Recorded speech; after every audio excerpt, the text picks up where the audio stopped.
Tomato অত্যন্ত পুষ্টি সমৃদ্ধ একটি সবজি। এটি কাঁচা এবং পাকা দুই অবস্থাতেই কিন্তু খাওয়া যায়। টমেটোতে লাইকোপিন নামে একটি মেজর অ্যান্টিঅক্সিডেন্ট রয়েছে, যেটি আমাদের স্বাস্থ্যের জন্য অনেক বেশি উপকারী। এটি বিভিন্ন ধরনের ক্যান্সার এবং হার্ট ডিজিজের মতো বিভিন্ন রোগ হওয়ার ক্ষেত্রে এর সম্ভাবনাকে অনেকাংশেই কমিয়ে ফেলে। টমেটো থেকে আমরা বিভিন্ন ধরনের ভিটামিনস এবং মিনারেলস পেয়ে থাকি, যেমন vitamin A, vitamin C, vitamin K এবং প্রচুর পরিমাণে টমেটোতে পটাশিয়াম রয়েছে। টমেটোতে সোডিয়ামের পরিমাণ অনেক কম থাকার কারণে যাদের হাইপারটেনশন রয়েছে, এই টমেটো খেলে তাদের ব্লাড প্রেশার কিছুটা হলেও কন্ট্রোলে থাকতে পারে। এছাড়াও টমেটোতে কোলেস্টেরলের পরিমাণ কম থাকার কারণে এটি কার্ডিওভাস্কুলার ডিজিজকে প্রিভেনশন করে থাকে।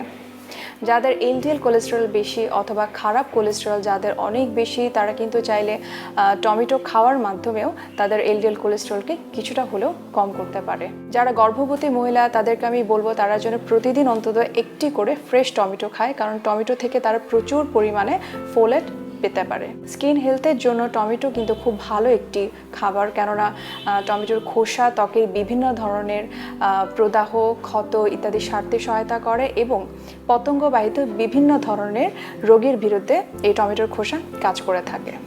টমেটোর আরেকটি বিশেষ গুণ হচ্ছে এটি ত্বকের রোদে পোড়া ভাব বা সানবার্নকে কম করতে সাহায্য করে। এক্ষেত্রে যদি টমেটোকে আমরা পেস্ট করে তার সঙ্গে অলিভ অয়েল যোগ করে এটি স্কিনে অ্যাপ্লাই করি, তাহলে কিন্তু ত্বকের সানবার্ন অনেকাংশেই কমে যেতে পারে, তবে এটি মোটামুটি রেগুলারলি ইউজ করতে হবে। যারা ডায়াবেটিক পেশেন্ট, তারা কিন্তু প্রতিদিন একটি করে ফ্রেশ টমেটো খেতে পারেন, তবে তারা অবশ্যই টমেটো জুস বা টমেটোর যে সস হয়ে থাকে সেগুলো তারা অবশ্যই অ্যাভয়েড করবে, কারণ এগুলোতে চিনির পরিমাণ অনেক বেশি থাকে। আর যারা রেনাল পেশেন্ট, তাদের কিন্তু টমেটো খাওয়ার ব্যাপারে একটু ভয় থাকে, কারণ তাদের ধারণা যে টমেটো খেলে তাদের পটাশিয়াম বেড়ে যেতে পারে।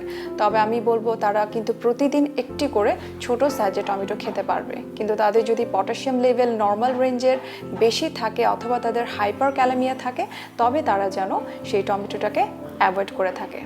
আর যাদের ইডিমা রয়েছে এবং যারা আলসারের পেশেন্ট, যারা গ্যাস্ট্রাইটিসের পেশেন্ট, তারা যেন অবশ্যই কাঁচা টমেটো না খেয়ে রান্না করা টমেটোটা খায়, এতে তাদের হজমে সেটি খুব ভালোভাবে সহায়ক হবে। সুতরাং আমাদের সকলেরই উচিত প্রতিদিন একটি করে একটি ফ্রেশ টমেটো আমরা যেন খাই এবং এতে থেকে আমরা প্রচুর পরিমাণে যেন পটাশিয়াম পেয়ে থাকি।